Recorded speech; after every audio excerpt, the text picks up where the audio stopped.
Versus अला में खुशामदीद दोस्तों। आज आप जानेंगे कि स्पुर्दारी कानून से मुतल्लिक़ ये स्पुर्दारी कानून है क्या, इसको कौन सा सेक्शन डील करता है, इसका पर्पस क्या है और इसका तरीक़ेकार क्या है इसको स्पुर्दारी करवाने का अपने प्रॉपर्टी का। तो दोस्तों, स्पुर्दारी बेसिकली कानून है जिसमें एक शख्स जो किसी प्रॉपर्टी का मालिक हो, बिलफ़र्ज़ किसी मोटरसाइकिल का या कार का या किसी मोबाइल का वो मालिक है, वो प्रॉपर्टी अपनी हासिल करता है पुलिस के कब्ज़े से। अब पुलिस के कब्ज़े में कोई प्रॉपर्टी मौजूद है, आपकी गाड़ी मौजूद है, मोटरसाइकिल मौजूद है, मोबाइल मौजूद है, अब आप वो पुलिस वालों से हासिल लेना चाहते हैं, तो उसके लिए आपको एक स्पुर्दारी करवानी पड़ेगी मुतल्लिका मजिस्ट्रेट से। अच्छा, वो तरीक़ेकार क्या है, उस तरीक़ेकार को मैं आगे बताता हूँ। अब ये बात है, सवाल उठता है कि पुलिस के कब्ज़े में प्रॉपर्टी आपकी गई क्यों? बिलफ़र्ज़ आपकी मोटरसाइकिल की खड़ी थी, अनअटेंडेड खड़ी थी, लावारिस थी, पुलिस वालों ने मशकूक जान के वो मोटरसाइकिल को उठा के ले गए, गाड़ी को उठा के ले गए, या बिलफ़र्ज़ आप तेज़ रफ़्तारी कर रहे थे, तेज़ रफ़्तारी के दौरान पुलिस ने आपके खिलाफ़ भी पर्चा दे दिया और वो मोटरसाइकिल भी अपने कब्ज़े में ले लिया, या बिलफ़र्ज़ आपने अपनी गाड़ी किसी दोस्त को दी या किसी अज़ीज़ को दी, अब वो रास्ते में जा रहा था, उसने उस गाड़ी को लेकर, आपकी ये मोटरसाइकिल लेकर कोई जुर्म सरज़द किया, अब पुलिस ने आपके दोस्त और उस अज़ीज़ को गिरफ़्तार कर लिया, साथ ही आपकी गाड़ी को पुलिस स्टेशन में जाके वो बंद कर दिया। तो अब आप अपनी गाड़ी चाहते हैं, वापस लेना चाहते हैं, पुलिस से अपना मोबाइल वापस लेना चाहते हैं, अपनी मोटरसाइकिल वापस लेना चाहते हैं, तो इसका कानून के अंदर जो तरीक़ेकार वो ये है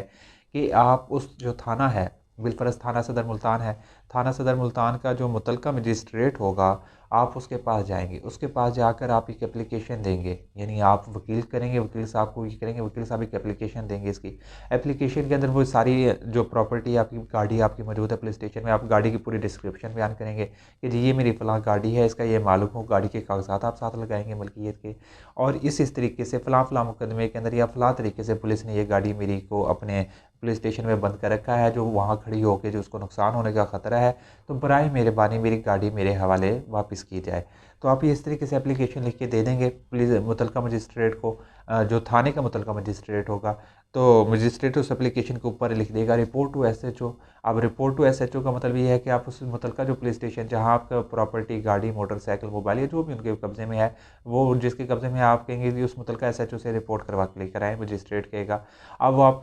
फ़ाइल लेकर, जो एप्लीकेशन वाली फ़ाइल थी, आप वो फ़ाइल लेकर आप आ जाते हैं वापस पुलिस स्टेशन। पुलिस स्टेशन में जो एसएचओ मौजूद होगा,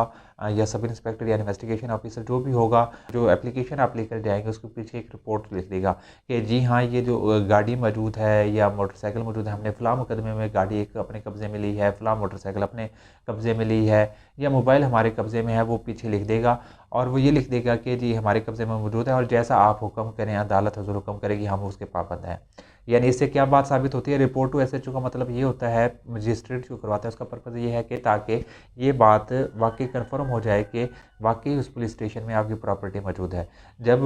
रिपोर्ट टू एसएचओ को जब एसएचओ और मुतल्लिका इन्वेस्टिगेशन ऑफिसर या सब इंस्पेक्टर एप्लीकेशन के पीछे लिख देगा कि जी वाक़ई प्रॉपर्टी हमारे पास है, तो आप उस एप्लीकेशन को लेकर दोबारा मजिस्ट्रेट के पास आ जाएँगे। मजिस्ट्रेट जो असल मालिक होगा उस प्रॉपर्टी का, उसको बुलाएगा, उसका आईडी कार्ड देखने के बाद और वो रिपोर्ट देखने के बाद जो एसएचओ ने की होगी, मुतल्लिका आरोपकारी जारी करवा देगा कि जी इसके ये मैं आरोपकारी जारी कर, आप ये मुतल्लिका आरोपकार का मतलब ये होता है कि वो गाड़ी आपके सुपुर्द करने का अदालत मजिस्ट्रेट हुक्म दे देगा। इसमें केसेस में ये होता है कि इसमें मुचलका भी बाज़ केसेस में जमा करवाना पड़ता है। बिलफ़र्ज़ एक केस है जिसमें आपने किसी को गाड़ी दी थी, अब वो गाड़ी वाले ने कोई जुर्म किया, आपकी गाड़ी का इस्तेमाल करते हुए बिलफ़र्ज़ वो मनशियात सप्लाई कर रहा था। अब वो शख्स तो गिरफ़्तार हो गया, साथ ही आपकी गाड़ी को पुलिस ने कर लिया, अपने कब्ज़े में ले लिया। अब आपने गाड़ी की सपुर्दगी तो करवा ली, लेकिन आप वहाँ मुचलका जमा करवाएँगे कि वो अदालत के ऊपर होता है, वो 2 लाख का मुचलका ले, 5 लाख का मुचलका ले। मुचलके का मतलब ये होता है कि अदालत जब चाहेगी तो आपको वो गाड़ी या वो मोबाइल या मोटरसाइकिल अदालत में पेश करना होगा, क्योंकि वो एक किस्म का माल मुकदमा है, वो उस केस का हिस्सा बन चुका है, कोई कभी भी ज़रूरत पड़ सकती है। तो आप एक किस्म की श्योरिटी देते हैं अदालत को, मजिस्ट्रेट को, जी आप ये मेरी गाड़ी, मेरी मोटरसाइकिल मेरे हवाले कर दें, जब तक ये केस चल रहा है। आप जब भी मुझे कहेंगे तो ये मैं गाड़ी लेकर आ जाऊँगा या पेश कर दूँगा। इस हवाले से अगर कोई जाँच पड़ताल आपने करनी हुई तो एक फ़ॉर्मेलिटी होती है, और लेकिन ये करवाना पड़ता है, मुचलका इस तरीके से जमा करवाना पड़ता है। जब आपने इस तरीके से एप्लीकेशन मजिस्ट्रेट के सामने दी, आपने मुचलका जमा करवा दिया, मुचलका जमा करवाने के बाद अदालत एक रोपकार बना देगी। रोपकार का मतलब है अदालती हुक्म, मजिस्ट्रेट का एक हुक्म होगा जो एसएचओ के नाम होगा कि जी फ़लाँ फ़लाँ केस के अंदर इस शख्स की सपुर्दगी हो चुकी है, इस शख्स को इसकी गाड़ी इसके हवाले कर दी जाए। तो बेसिकली दोस्तों ये एक सपुर्दगी का एक कानून है। हम सपुर्दगी करवाते हैं अपनी प्रॉपर्टी की। अब सवाल उठता है कि गाड़ी का असल मालिक होना ही लाज़मी है, बिलफ़र्ज़ एक गाड़ी है, जिसके नाम गाड़ी होगी वो मालिक आना लाज़मी है। नहीं दोस्तों, कानून के अंदर अब इसमें काफ़ी जजमेंट्स मौजूद हैं जिसमें ये बताया गया है, अगर मालिक हो तो वो मालिक भी उस प्रॉपर्टी को ले सकता है, लेकिन अगर लास्ट पोसेसर मतलब काबज़, बिलफ़र्ज़ एक शख्स है, उसके नाम गाड़ी है, आपका भाई है, वो दुबई में मौजूद है। अब भाई के नाम गाड़ी है, पाकिस्तान में है, वो गाड़ी आप चला रहे थे, उस गाड़ी को पुलिस ने अपने कब्ज़े में ले लिया। अब आपका असल मालिक तो उस गाड़ी का दुबई में बैठा है, जो कि आपका भाई है, ये जो भी हो सकता है। तो अब इसका क्या मतलब है, वो दुबई से आके अदालत में पेश होगा? नहीं, ऐसा नहीं होगा। जो प्रॉपर्टी का लास्ट काबिज़ होगा, यानी जिसके कब्ज़े में वो प्रॉपर्टी होगी आखिरी वक्त, वो शख्स भी उस प्रॉपर्टी को हासिल कर सकता है। यानी जिसके कब्ज़े से पुलिस ने वो चीज़ हासिल की थी या ली थी, मोटरसाइकिल हो गया, गाड़ी हो गया, तो वो शख्स भी जाकर सपुर्दगी की फ़ाइल कर सकता है। फिर वो अदालत में बताएगा कि जी मैं इस चीज़ का मालिक तो नहीं हूँ, लेकिन ये चीज़ मेरे कब्ज़े के अंदर ही है और मैं ही इसका इस्तेमाल कर रहा हूँ, और लास्ट टाइम भी पुलिस ने मेरे कब्ज़े से ये अपने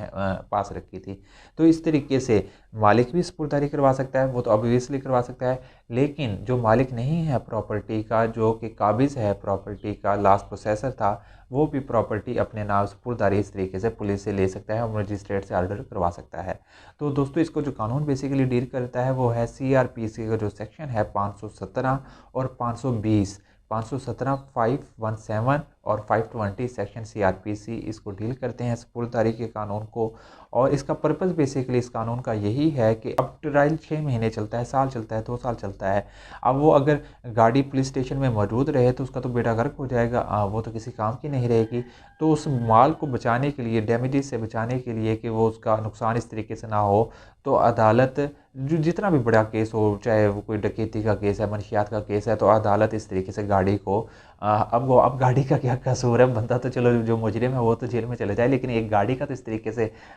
ख़राब होना कोई तुक नहीं बनता और सेंस के ख़िलाफ़ है। तो इस वजह से ये कानून बनाया गया है। इसमें फिर आपको उस शख्स को, जो उस शख्स का उस गाड़ी का मालिक हो या लास्ट पोसेसर हो, उसको वो गाड़ी मिल सकती है, वो मोबाइल भी मिल सकता है, और वो जो जो भी प्रॉपर्टी पुलिस ने अपने कब्ज़े में ली है वो मिल सकती है। तो दोस्तों मुझे उम्मीद करता हूँ आपको ये तरीक़ेकार समझ आ गया होगा कि इसका तरीक़ेकार क्या है। मज़ीद आप किसी भी कानून के बारे में आप जानना चाहते हैं तो आप हमें कमेंट सेक्शन में बता सकते हैं।